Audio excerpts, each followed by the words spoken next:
I was 19 years old, heavy with the weight of 9 months of pregnancy, when the first contraction hit me like a knife twisting inside. It was close to midnight in our house in Mobile, Alabama, a house that had never felt like a home, and I stumbled from my room, clutching my swollen belly.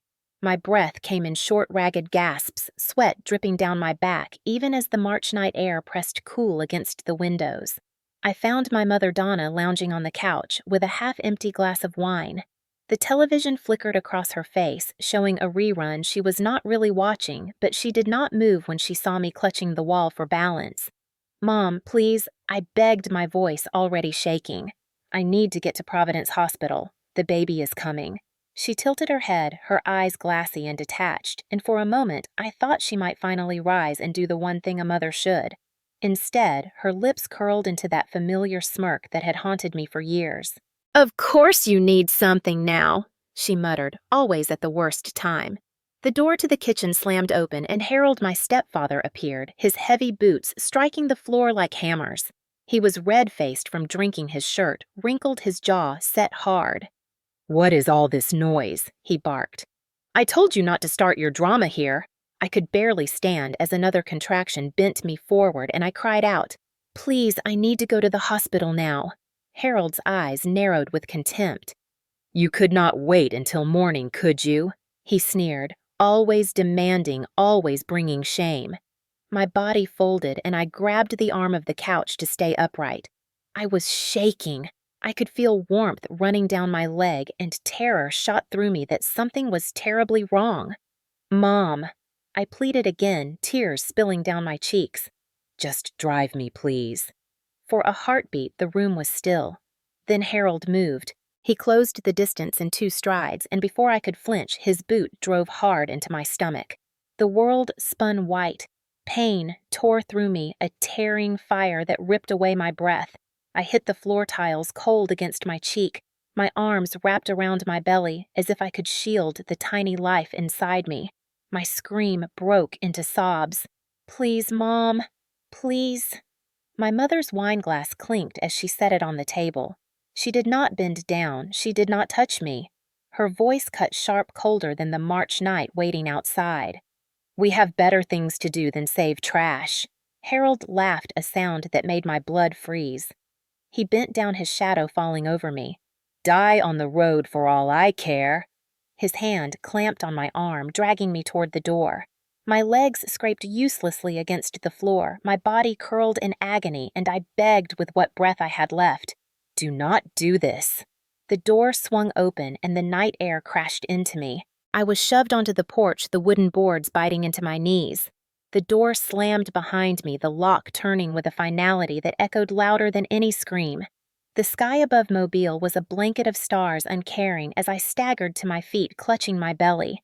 My vision blurred, the streetlight stretched into streaks of white. I stumbled down the driveway, each step heavier, every muscle screaming. I whispered to my baby, "Hold on, please, hold on." But the world tilted and my voice cracked in the empty street. Somewhere far behind me, laughter rose inside the house, muffled but unmistakable. Another contraction ripped me apart and I collapsed against the cold gravel. The pain was so sharp it blinded me. My fingernails clawed the ground as headlights passed strangers, rushing by, not seeing the girl left to die outside her own home. In that moment, I understood. They had chosen their pride, their contempt over my life and the life of their grandchild.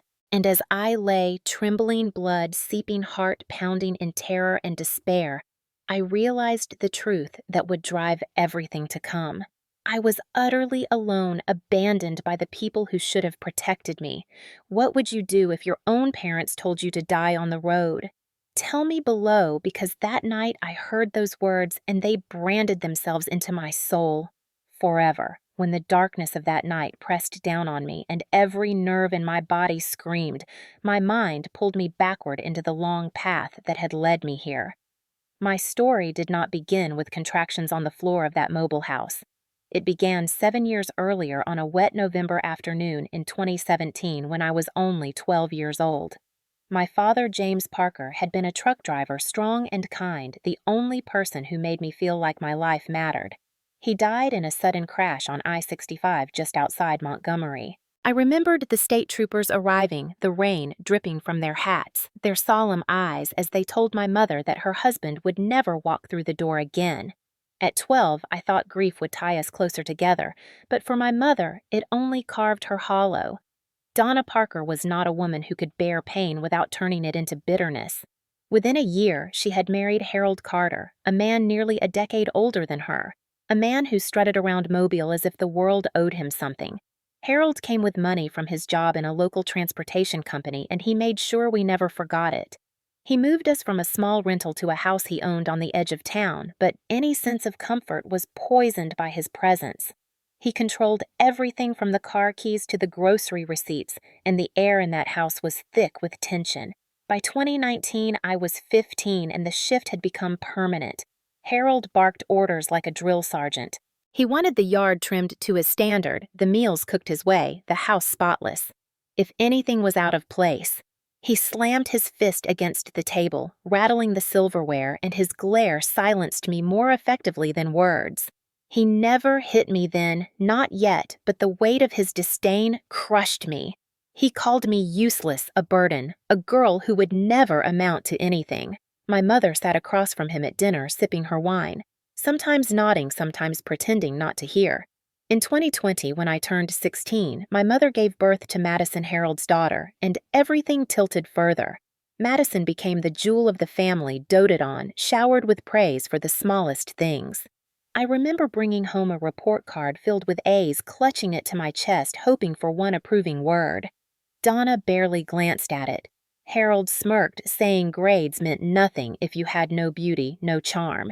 But when Madison, still a toddler, learned to say a simple word, the living room erupted in applause, as if she had delivered a Shakespearean monologue.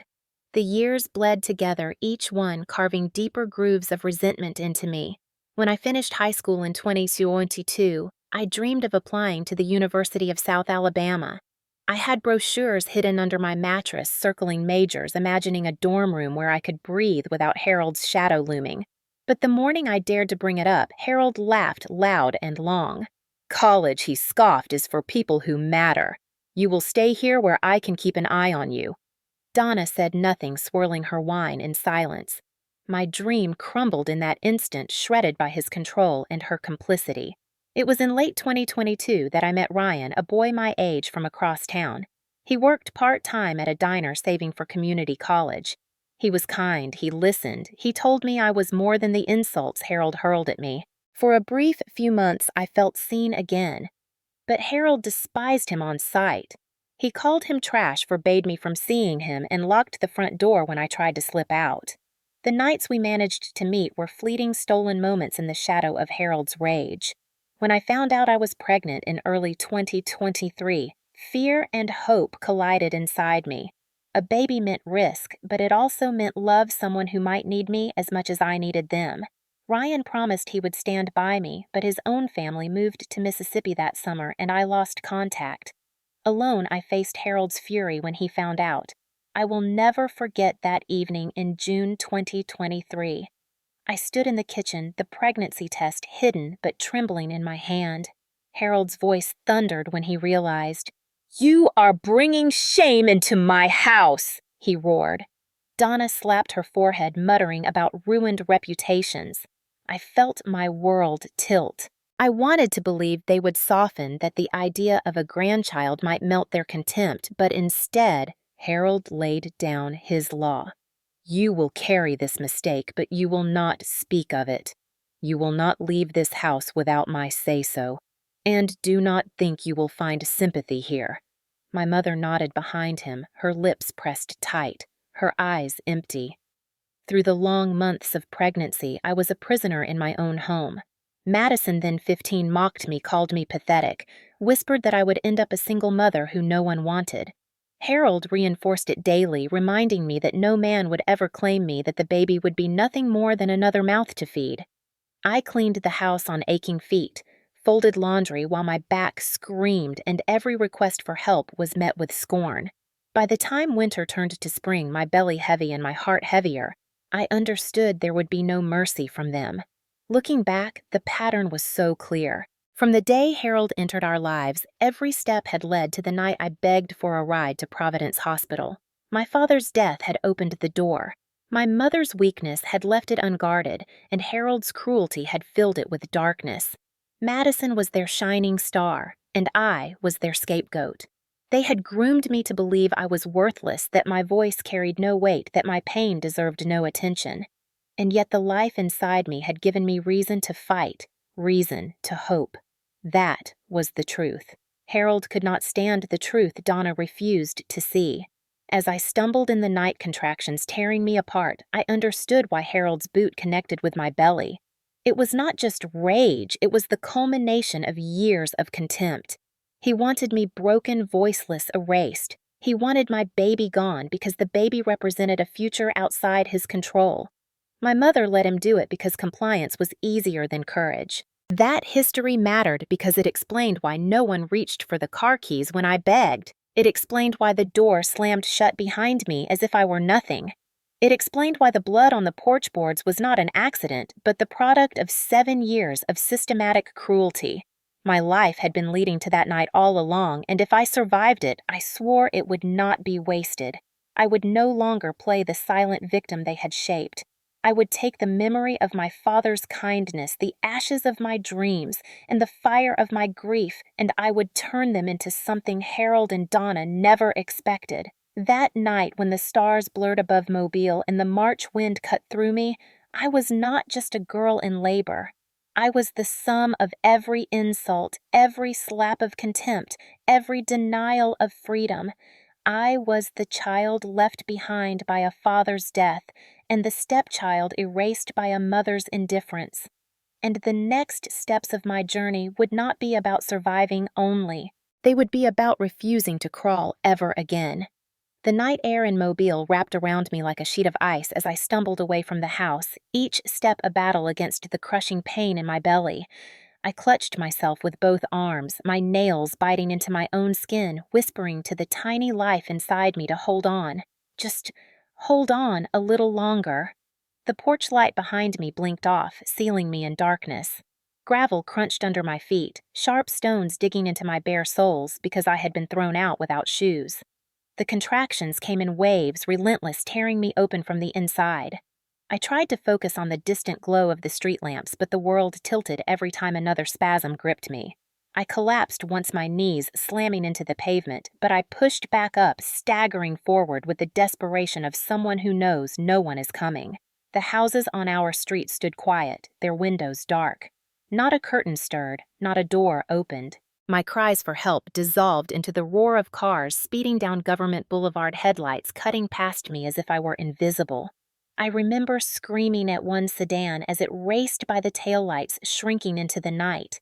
My throat was raw, my lips cracked, but the only answer was silence. The cold seeped through my thin t-shirt, sweat and tears mixing until my skin was clammy. I thought of my father, then James Parker, and how he used to hold my hand crossing roads, his palm warm and strong. He would never have left me here. That thought twisted the knife deeper. I do not know how long I fought against the night before my body gave out.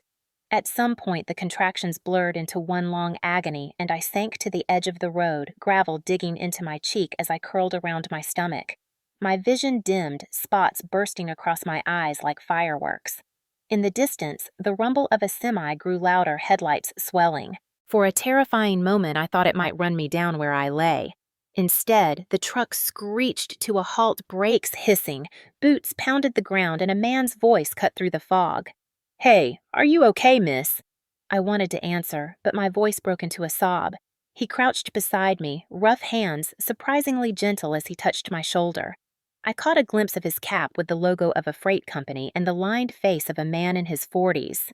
"My name's Mark Johnson," he said quickly. "I am calling 911 right now. Hold on."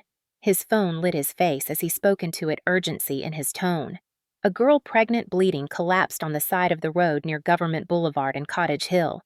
"Get an ambulance here fast." He stayed with me kneeling in the gravel, murmuring encouragement while my consciousness slipped in and out. "You are not alone," he kept saying, his voice steady even as panic tightened my chest. The wail of sirens came minutes later, though it felt like hours. Red and blue lights splashed across the asphalt as EMTs rushed toward me with a stretcher.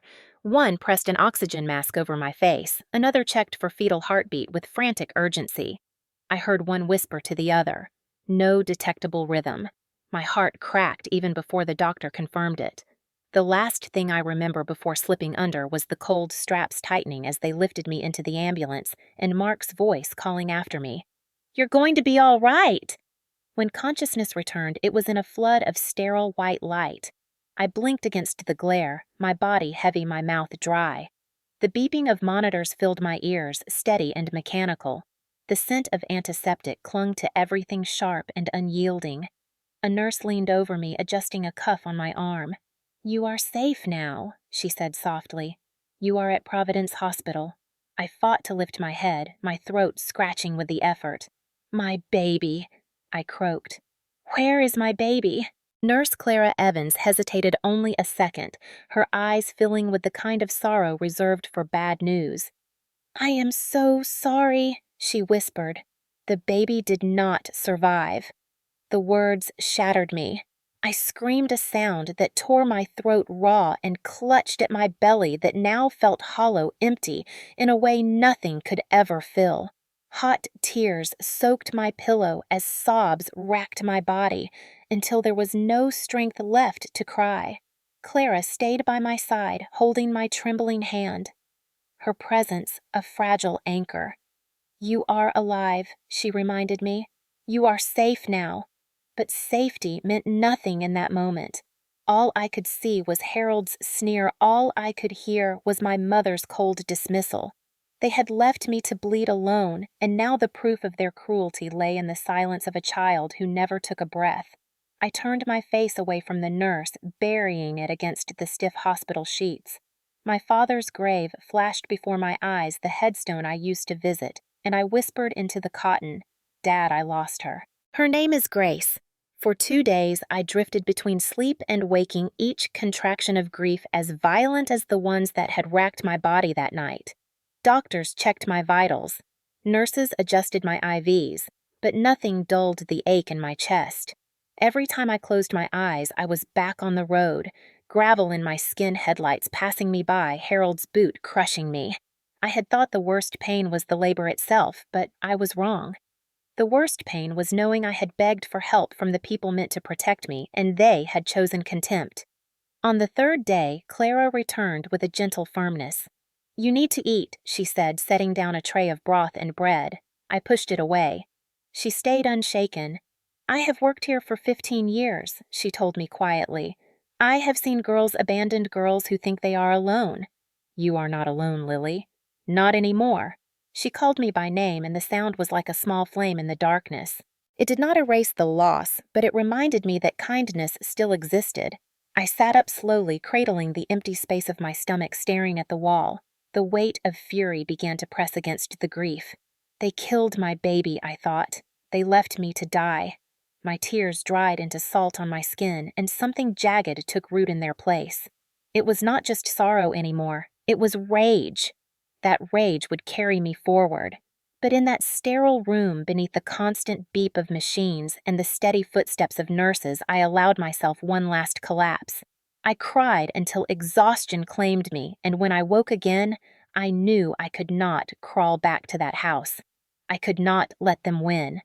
That was the night grief transformed into something else, something sharper. The girl who had begged on the porch was gone. The girl who rose from that hospital bed would never beg again. The morning of the funeral dawned gray, a curtain of clouds hanging low over Mobile, as if the sky itself carried the weight of my grief. I sat in the back seat of a modest hearse, hands folded tightly in my lap, staring at the small white coffin that seemed far too light, far too small to contain the dreams I had carried for 9 long months. The driver did not speak his respectful silence, pressing heavier on me than words could. When we arrived at the cemetery, the air was still damp from the night before the grass slick beneath my thin shoes. Only a handful of hospital staff had come Nurse Clara Evans, who had stayed by my side through the worst, and one chaplain whose voice was soft but unfamiliar. I looked around desperately, hoping that perhaps my mother or Harold might appear at the last moment, some flicker of humanity breaking through their cruelty. But the road behind the cemetery remained empty. No car pulled in, no figure emerged. The coffin was lowered into the ground with quiet precision. I whispered the name I had given her, Grace, over and over, as if saying it aloud might tether her spirit to me a little longer.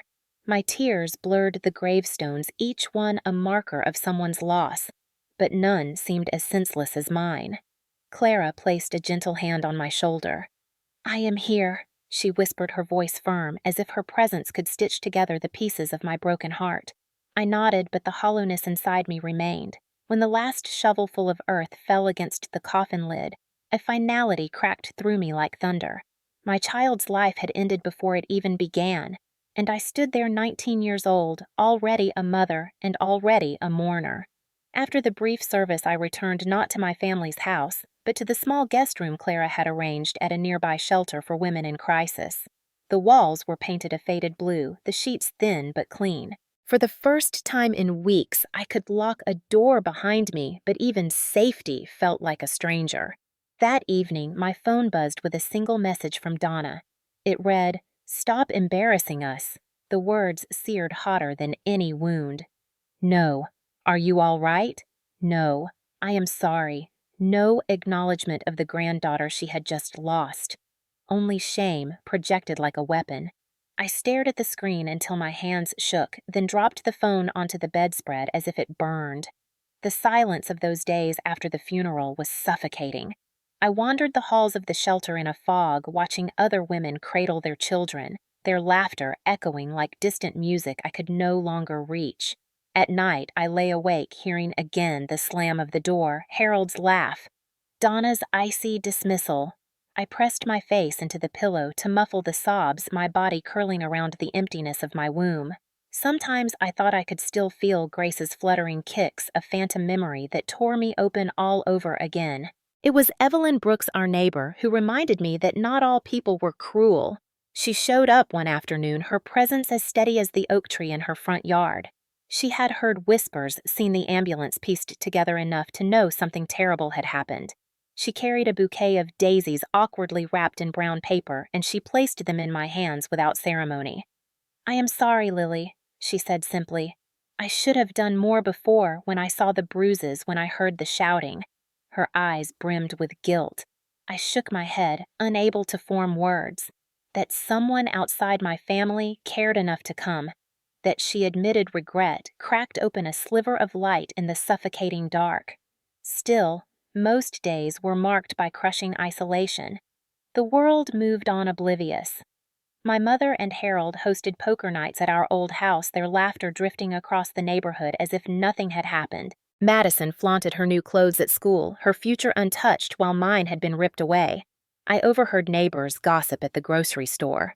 Poor Donna they clucked, forced to deal with a troublesome daughter. Not one of them mentioned my loss.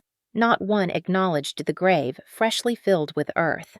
Their silence was as loud as their complicity.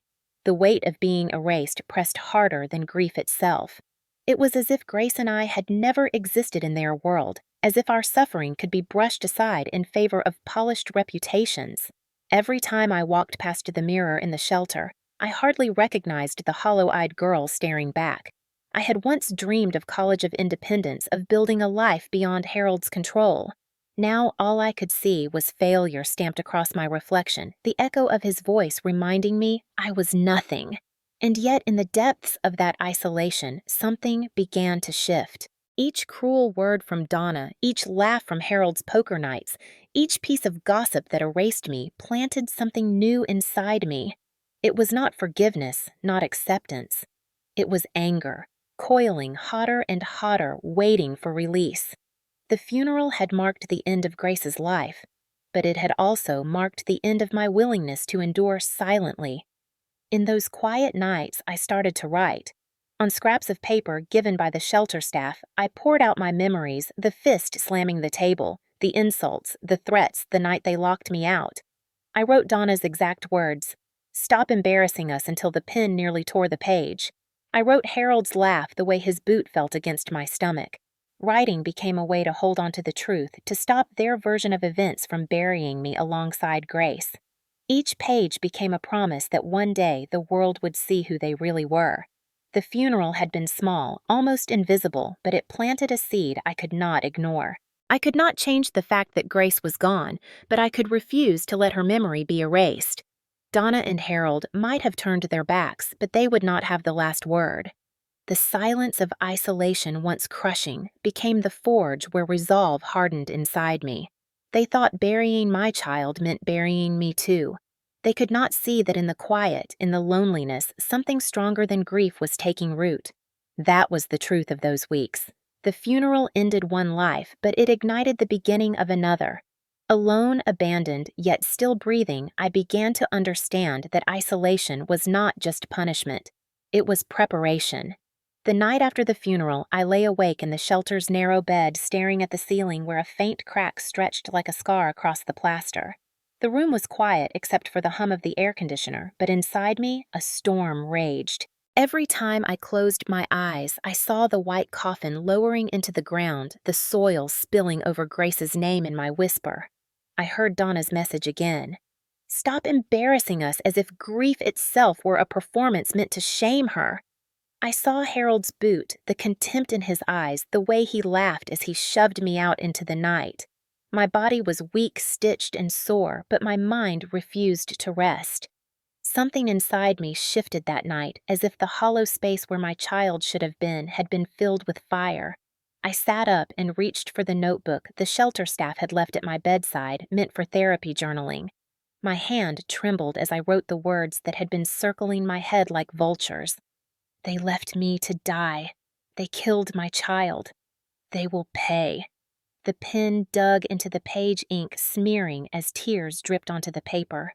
For the first time since the hospital, I felt a strange clarity, as if grief had burned away the fog and revealed something sharper underneath. Memories came flooding back, each one stabbing like glass. Harold pounding the table when dinner was late.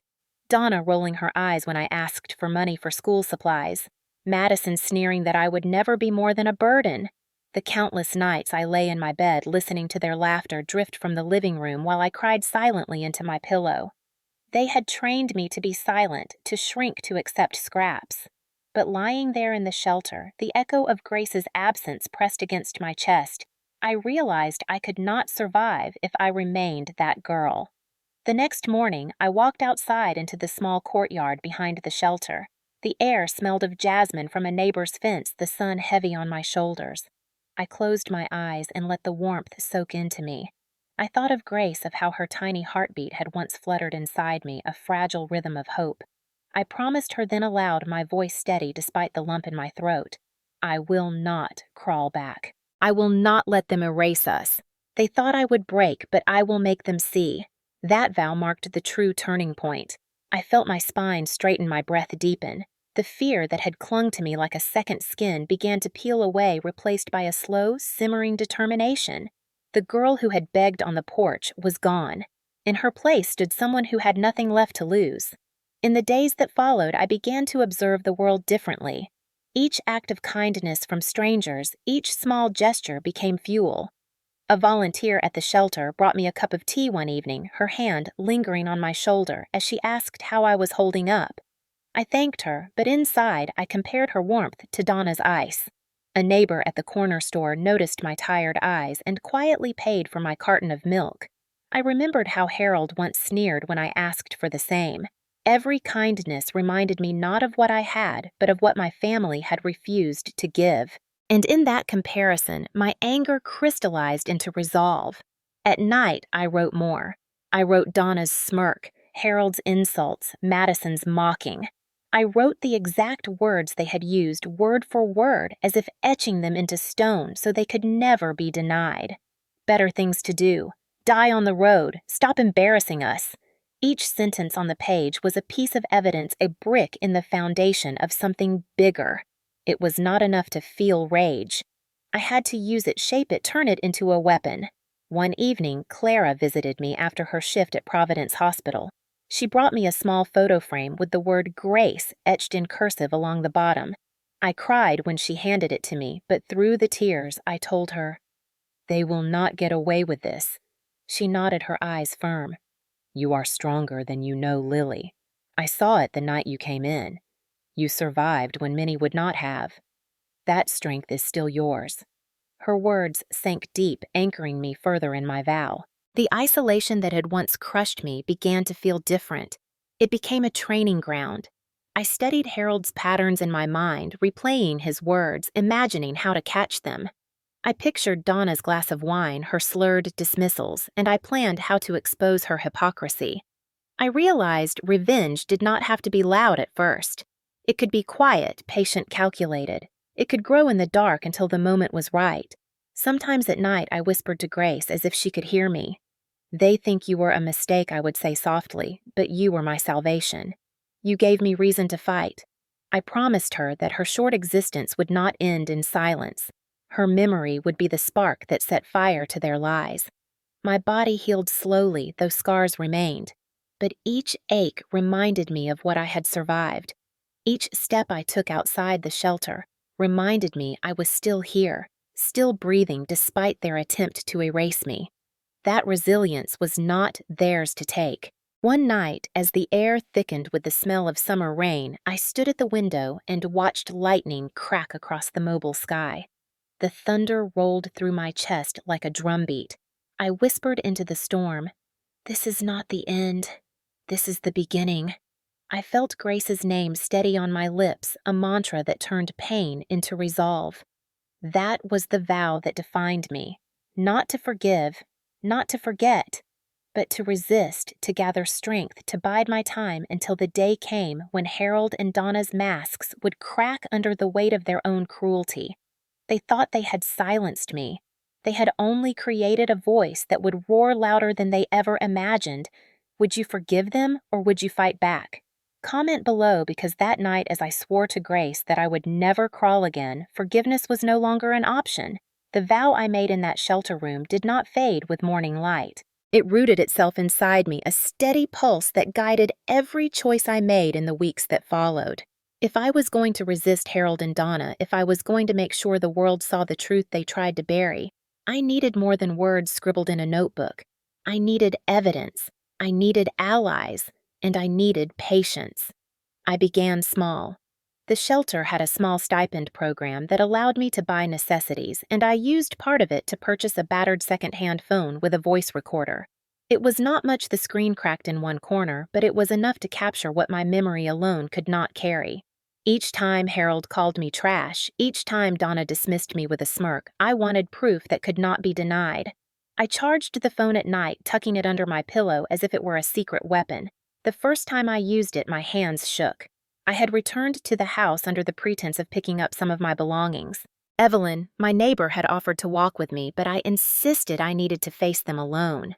I slipped the phone into my hoodie pocket, thumb hovering over the record button as I stepped into the stale air of that house. Harold was in the living room, beer in hand, the television blaring a baseball game. Donna sat nearby, swirling her wine glass. They barely looked at me. I asked if I could collect my clothes, my voice steady though my chest hammered. Harold snorted. "Parasite," he muttered. "Should have stayed gone." Donna added with a sigh, "Always making trouble, always a mess." I pressed record in my pocket, my throat tight, and let their words sink into the tiny device. When I left that house, my heart pounded not just with fear, but with exhilaration. For the first time, their cruelty was not trapped inside four walls. I had captured it. Over the following weeks, I returned several times under excuses, retrieving papers, dropping off notes for Madison's school, even just checking the mail. Each time I carried the recorder, each time I baited them subtly into revealing themselves. Harold never disappointed. He bragged once, laughing about how he had kicked me out that night, saying she thought I would drive her to the hospital. I am no chauffeur. Let her bleed. My stomach twisted hearing it aloud, but I pressed deeper into my pocket to be sure the recorder caught every syllable. Donna often chimed in, muttering lines that cut sharper than knives. Better she learns her place now. No man will ever want her. Their voices, their words, stacked like bricks in my arsenal. Evelyn soon became more than just a quiet supporter. One afternoon, she invited me into her kitchen, the smell of cornbread baking filling the air. She poured me sweet tea and leaned close. I saw what they did, Lily. I heard the yelling, the slamming doors. I should have spoken sooner. Her eyes brimmed with guilt, but her voice was firm. If you ever need me to speak, to tell someone what I know, I will. My throat tightened, gratitude swelling. I told her about the recordings. She nodded solemnly. Keep them safe, she urged. One day you will need them. Clara, too, proved vital. She visited me after her shifts, bringing not just comfort, but medical records. Copies of the hospital reports that detailed my injuries, the cause of the miscarriage noted in precise clinical language. Abdominal trauma consistent with assault. The words chilled me, but they were power. Clara placed the file in my hands. If you ever need testimony, she said, I will stand beside you. The more I gathered, the bolder I became. I started cataloging every insult, every slide in a notebook. I dated each entry, described each incident. It was meticulous, sometimes exhausting, but each page was a shield against their attempts to erase me. Late at night, when the shelter was quiet and the other residents slept, I spread the pages across my bed, reading them like a ledger of pain and proof. It was not just my memory anymore. It was evidence ready to pierce the facade Harold and Donna wore in public. Still, fear gnawed at me. Each visit to the house carried risk. If Harold discovered the recorder, if Donna suspected my plan, the consequences could be brutal. More than once, I left shaking my palms, slick with sweat, the device clutched so tightly in my pocket that my fingers ached. But each time I played back their voices later, each time I heard Harold's sneer preserved in cold, digital clarity, the fear was tempered by satisfaction. One night, as rain hammered against the shelter's windows, I sat with Evelyn in her living room. She had pulled out a box of old photo albums showing me pictures of her children when they were young. I studied the smiling faces, the warmth in the captured moments, and the ache in my chest grew heavier. That could have been my life, I whispered. That should have been my family. Evelyn set the album down and looked at me with steady eyes. Family is not always blood, Lily. Sometimes it is the people who choose to stand with you. Remember that. Her words stayed with me, bolstering the quiet resistance growing inside me. I began to think strategically. Revenge, I realized, was not a single strike. It was a campaign. Harold and Donna cared most about appearances, about the reputation they flaunted at church, at community gatherings, at Harold's company dinners. If I wanted to hit them where it hurt, I had to expose the truth in those arenas. That meant waiting, watching, choosing the right moment. In the meantime, I kept building my arsenal. I learned to time my visits when Harold had been drinking, when his tongue was loose and his cruelty unrestrained. I learned to ask small questions that pushed him to brag, to confess his disdain. Do you even care what people think? I asked once, pretending to sound timid. He barked a laugh. People respect me. They do not know you are nothing but trouble. Let them find out, he added darkly. Let them see what a burden you are. Donna chimed in with her bitter agreement, shaking her head as she refilled her glass. Trash, always trash. I smiled faintly, though my stomach churned, because my recorder captured every syllable. By early May, my collection had grown. Dozens of audio clips, hospital reports, eyewitness support from Evelyn, the steady promise of Clara's testimony. It was not enough yet, but it was a foundation. I stored the recordings on a backup drive Clara helped me hide, locked in her desk at Providence Hospital. I carried copies on a flash drive tucked into my wallet. I was no longer powerless. At night, I often returned to Grace's grave, kneeling before the fresh soil, whispering updates. I told her about the recordings, about the allies I had found.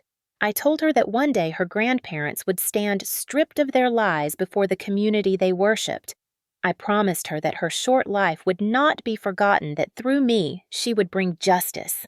The wind through the trees seemed to answer, rustling, like a voice too soft to hear, but steady enough to believe. The fear never fully left. Each step forward carried the risk of discovery, of retaliation. But the vow inside me burned hotter than fear. I was no longer just a grieving girl. I was a survivor gathering her weapons, one recording, one witness, one plan at a time. By the end of May, I knew the stage was nearly set. Harold and Donna had been chosen to host the Mobile annual charity dinner at the Battle House Renaissance Hotel in June. Their pride in the event spilled from every word, every boast.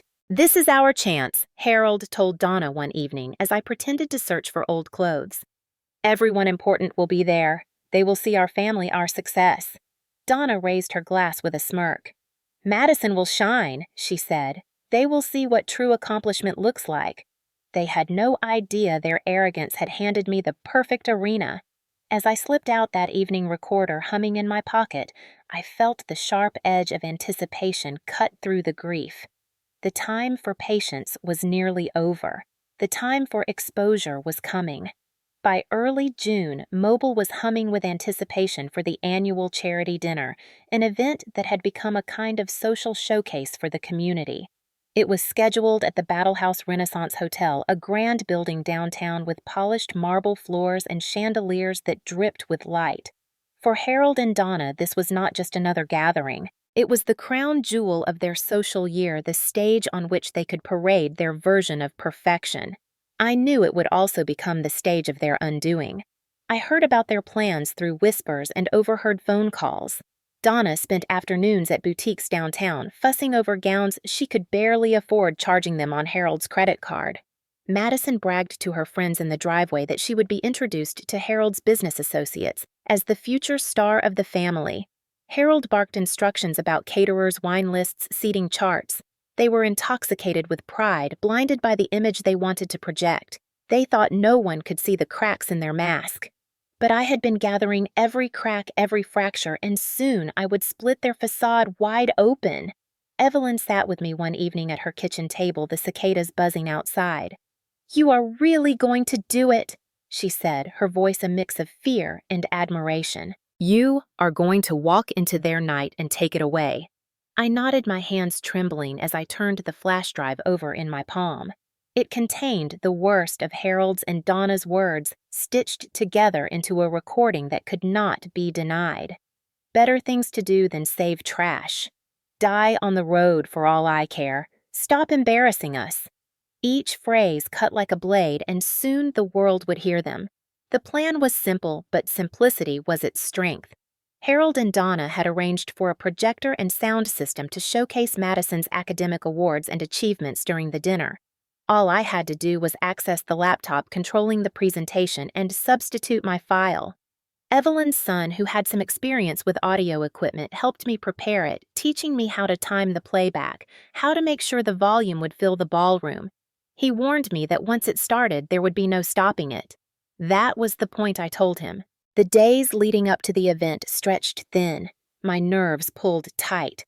At night, I returned to Grace's grave and whispered the plan, telling her how the people who abandoned us would be unmasked before the very community they tried so hard to impress.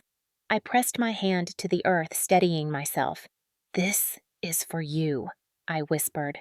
For every cry they ignored, for every tear they dismissed. On the morning of the dinner, I dressed not in finery, but in the plain black uniform of a hotel server. Evelyn had pulled strings through a friend who knew the catering manager. I would blend into the background, invisible until the moment I chose to be seen.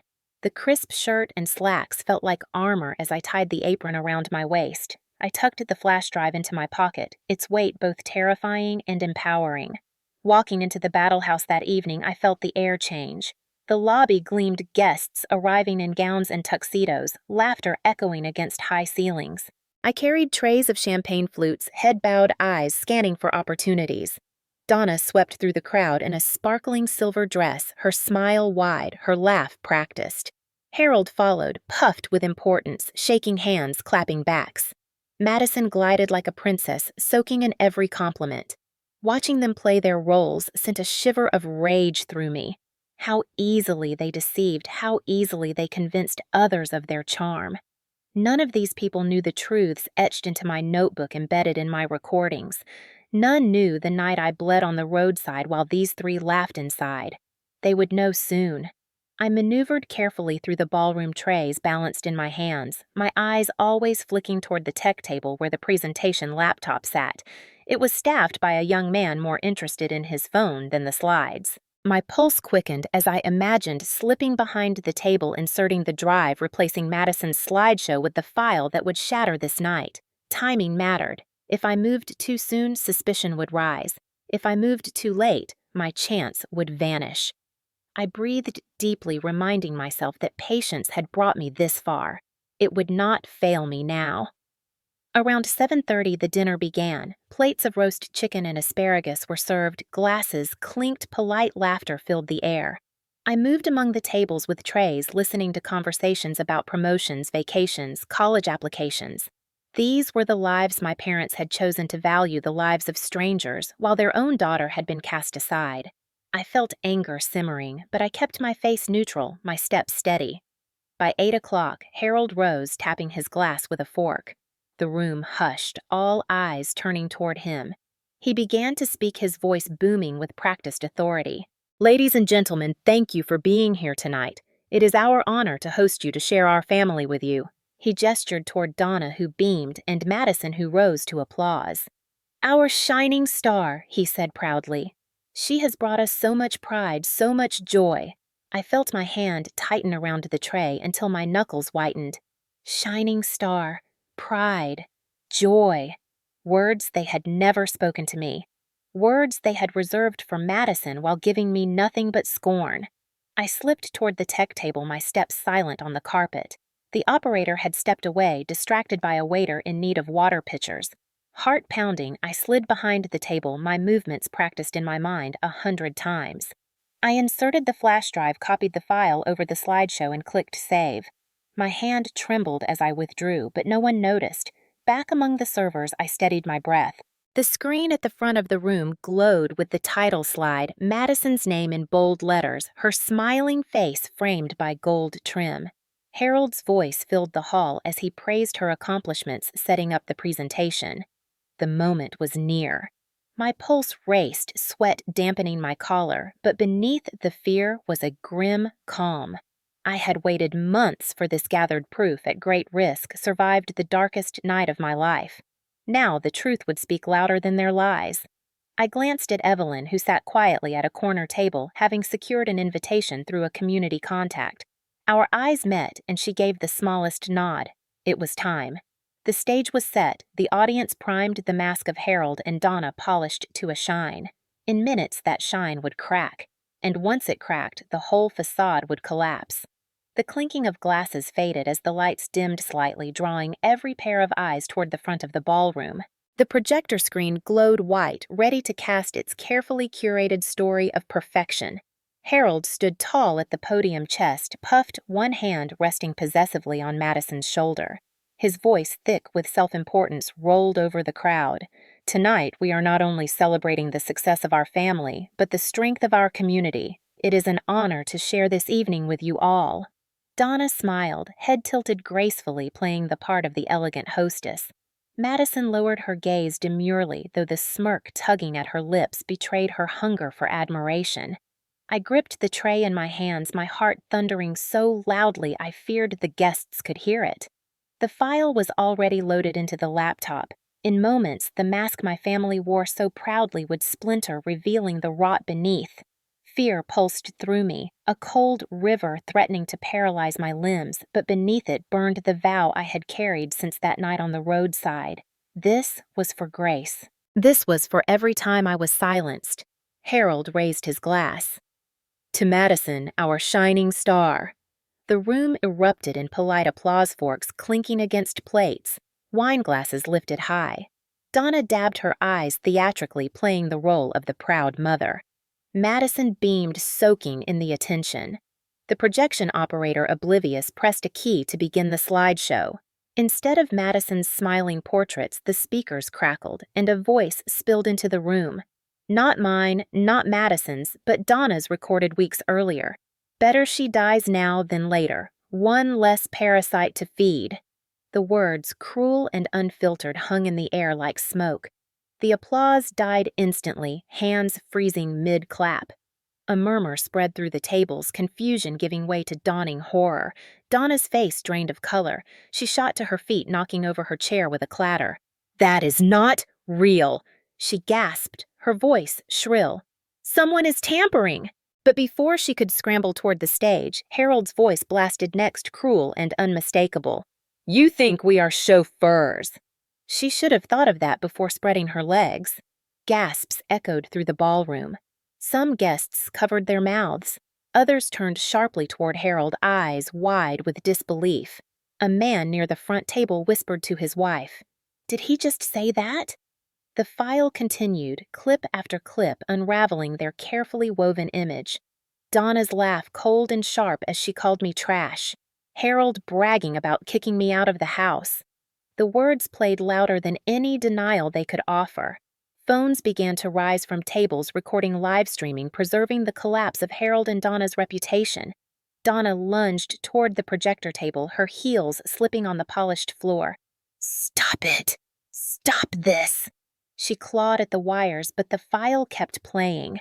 The next clip was hers again, the message she had sent me after the funeral. "Stop embarrassing us!" The crowd erupted, not in applause, but in outrage. Murmurs turned to sharp whispers, neighbors shaking their heads, Harold's colleagues exchanging disgusted looks. Harold tried to regain control, slamming his palm on the podium. "This is a trick. She is twisting our words." He gestured wildly toward me in the corner, his eyes blazing when he spotted me in the server's uniform. You did this." But before he could say more, the audio rolled again. Harold's laughter low and chilling. "Let her bleed." The silence that followed was deafening, heavier than any shout. I stepped forward, then tray, trembling in my hands, heart racing. I set it down and straightened every eye in the ballroom, shifting toward me. My uniform no longer hid me. My face was clear, my voice steady when I spoke. They meant every word. The night I went into labor, I begged them to take me to Providence Hospital. My father slammed the door. My stepfather kicked me to the ground. I collapsed on the roadside while my baby died inside me. Gasps turned to cries. A woman near the front clutched her chest. Another shook her head, tears brimming. I gestured toward the screen where the recording played again, louder, undeniable. Not my voice, not my story twisted. Their voices, their words, their cruelty. Donna stumbled toward me, her face twisted with desperation. "Liar," she shrieked. "You are making us look bad." But the crowd had already decided.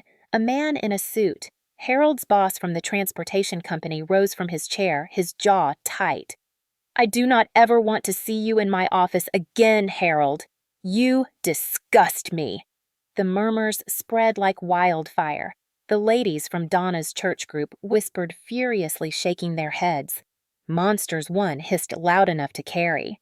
Madison's classmates seated at a youth table near the back pulled out their phones, recording every second.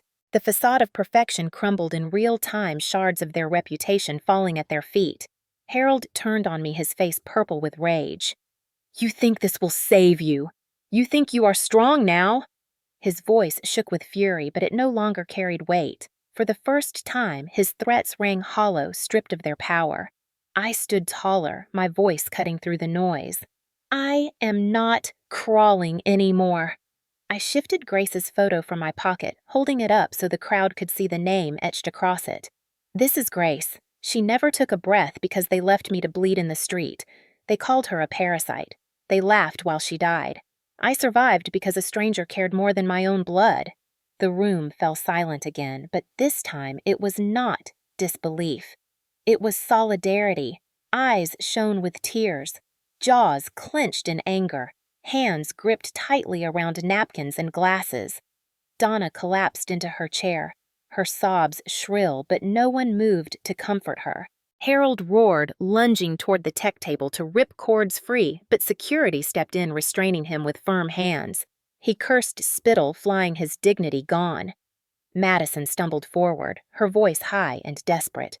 "This is all out of context. They didn't mean—" But I cut her off, my voice unwavering. They meant every word. The weight of truth hung heavy, undeniable. Guests shifted uncomfortably, their gazes pinning Harold and Donna to the wall. The applause they had longed for had transformed into shame, into whispers of disgust. Someone shouted from the back, "You should be in prison." Another voice joined, "How could you treat your own child like that?" The tide had turned fully, and there was no going back. I turned to leave my steps steady, though my chest shook with emotion. The flash of cameras followed me, but I did not falter. Evelyn rose as I passed her hand, brushing my arm. Her eyes filled with fierce pride.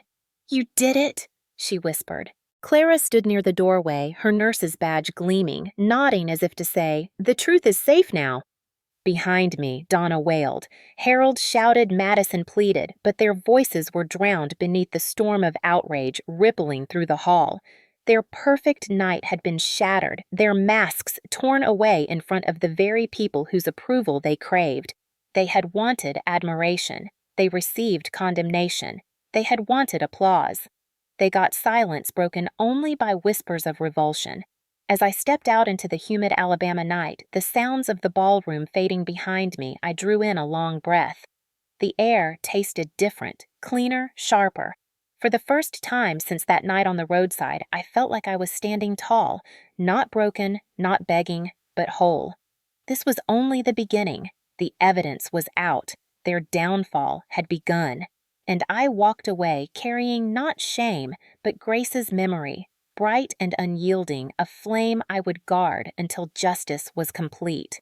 The night of the charity dinner ended in chaos, but the real storm came in the days that followed. By morning, the recordings had already spread through Mobile. Guests had uploaded clips to social media, and local news outlets picked up the story almost instantly. "Local couple humiliated at charity dinner after abuse exposed" blared across headlines. The names Harold Carter and Donna Parker, once associated with community respectability, were now synonymous with cruelty. Their words, "Better she dies now, let her bleed. Stop embarrassing us," were played and replayed until they echoed across Alabama. The first blow landed on Harold. By Monday, his boss at the transportation company summoned him into the office. The meeting was short, brutal, and final. "You're finished here." "Harold," the man said, his voice cold, "I will not have this company associated with a man who would treat his own stepdaughter that way. Pack your things." The story hit the local business section the next day. Manager dismissed following domestic abuse allegations. Harold's name was stripped from the roster, his reputation shattered. Donna fared no better. The women's group at her church, once her sanctuary of gossip and pride, cut her off completely. Texts she had sent to fellow members leaked her mocking words about me and Grace displayed in screenshots that circulated through town. The ladies who had once fawned over her dress choices now crossed the street to avoid her. At the grocery store, she overheard the whispers. "There she is, the woman who called her granddaughter a parasite." Mothers pulled their children closer, eyes sharp with disgust. Donna, who lived for image, who thrived on admiration, found herself utterly isolated. Madison, too, paid a price. Her scholarship application, once celebrated, was quietly withdrawn by the committee. No official explanation was given, but everyone knew the scandal had sealed her fate. Teachers who had once praised her brilliance now avoided eye contact. Friends stopped calling, afraid of association. She stormed through the house in fits of rage, screaming at Donna for ruining everything, at Harold for being caught at me, for daring to fight back. Her golden future dulled, tarnished by the shadow of her parents' cruelty. For me, the days following the reveal were both liberating and terrifying. The exposure had given me power, but it had also made me vulnerable. Harold was furious, his rage unchecked, now that his pride had been ripped apart. I received voicemails filled with threats, his voice snarling, "You'll regret this, Lily." Donna tried a different approach, sending text messages dripping with false contrition. "We didn't mean it," she wrote once. "You twisted everything. You've humiliated us. Come back and stop this madness." I did not reply. Each message I saved, each voicemail I recorded, adding them to the growing mountain of evidence. It was Daniel Reed, a young lawyer from Mobile, who stepped into the chaos and gave me direction. Evelyn introduced us one afternoon at her kitchen table. Daniel was sharp-eyed, his tone professional yet compassionate. He had seen the videos, heard the recordings, read Clara's medical reports. "This is more than humiliation, Lily," he said. "This is criminal. We can build a case." My heart pounded at his words, the possibility of real justice flickering into view. Together, we pieced everything into order. Clara provided sworn testimony detailing the injuries I had sustained that night, the direct cause of the miscarriage. Evelyn prepared her account of years of overheard shouting bruises, glimpsed my desperate walks down the driveway. The recordings spoke for themselves, each clip damning in its clarity. Daniel worked tirelessly, filing motions, organizing the case with precision. "We're not just going to expose them," he promised. "We're going to hold them accountable." The trial date was set for late August, the courthouse in downtown Mobile becoming the next stage of my fight. Until then, the community continued to unravel around Harold and Donna. Neighbors who had once waved now turned away. Harold was banned from his favorite bar after patrons complained. Donna was asked not to return to her book club. Madison spent her days sulking in her room, her phone buzzing with messages that shifted from sympathy to scorn as the scandal deepened. In contrast, support for me began to swell. Strangers left flowers at Grace's grave. A local women's shelter reached out offering counseling and assistance. Letters arrived at Evelyn's house written by women who had survived similar abuse, thanking me for speaking out. "You gave me courage," one note read. "You made me believe I could leave." I cried. Reading them, my pain mirrored in the stories of others. Grace's name was not forgotten. Her brief existence had already sparked change. As the trial approached, my fear grew sharper. Harold still loomed in my nightmares, his boot pressing into my stomach, his voice sneering. Donna's smirk haunted me, her dismissals replaying in the quiet hours. But fear was no longer a chain. It was fuel. Each pang of terror reminded me why I had to keep going. Evelyn and Clara remained steadfast, their presence anchoring me when the weight threatened to crush me. Daniel's calm, relentless focus gave me confidence that we were not walking into court unarmed. The trial began on a sweltering morning, the courthouse steps buzzing with reporters. Cameras flashed as I entered, Daniel at my side, Evelyn and Clara following. Harold arrived in a rumpled suit, his jaw set, Donna clutching his arm, her face pale under heavy makeup. Madison trailed behind, scowling at the crowd. Their bravado from the charity dinner was gone, replaced by brittle defiance. Inside the courtroom, the air was thick with tension. The prosecutor laid out the charges: domestic violence resulting in miscarriage, assault, neglect. Each word hit like a drumbeat. Harold sat stiff, arms crossed, glaring at me across the room. Donna avoided my gaze, staring at the floor. Madison fidgeted, her hands clenched in her lap. The evidence unfolded piece by piece. Clara took the stand first, her steady voice detailing my injuries, the medical certainty that trauma had caused the miscarriage. Evelyn followed, her testimony clear and unwavering, recounting years of abuse she had witnessed from across the fence. Her shame at not speaking sooner evident, but her resolve unshakable. Then came the recordings played aloud for the jury. Harold's and Donna's voices filling the room with their own condemnation. Gasps rippled through the gallery as their words rang out. "Better she dies now. Let her bleed. Stop embarrassing us." When it was my turn, I stood trembling. My palms slick, but my voice grew steadier with each sentence. I told the jury about the night of March 15th, the pain ripping through me as I begged for help, the shove toward the door, the kick that took Grace from me. I told them about the roadside, the headlights passing the gravel biting into my skin. I told them about waking in the hospital, the hollow ache of loss, the vow I made beside her grave. My voice cracked, tears spilling, but I did not stop. By the time I finished, the jury was silent, their eyes heavy with understanding. Harold's defense crumbled. His lawyers tried to claim the recordings were taken out of context, that I was exaggerating, that stress had caused the miscarriage. But the evidence was overwhelming, the testimonies too strong. On the final day, the jury returned swiftly. Guilty, they declared, on all counts. The judge's gavel struck like thunder. Harold Carter was sentenced to 15 years in prison. Donna was not convicted of physical assault, but her complicity was undeniable. The judge condemned her negligence, her cruelty, and though she avoided prison, the weight of public disgrace was her punishment. Madison, standing beside her, wept openly as the verdict was read. The image of their once proud family shattered forever. When the sentence was delivered, I closed my eyes and whispered Grace's name. Justice had not brought her back, but it had honored her. Harold would not hurt me again. Donna would never again control me with her scorn. Their downfall was complete, and I had survived to see it. Outside the courthouse, reporters clamored for statements. I did not speak at length. I simply held up the framed photo of Grace and said, "She mattered. She always will." Then I turned and walked away, Evelyn at my side, Clara behind me, Daniel carrying the thick folder of evidence that had toppled the facade of Harold and Donna. The consequences had landed. Their lives lay in ruins, their masks shattered.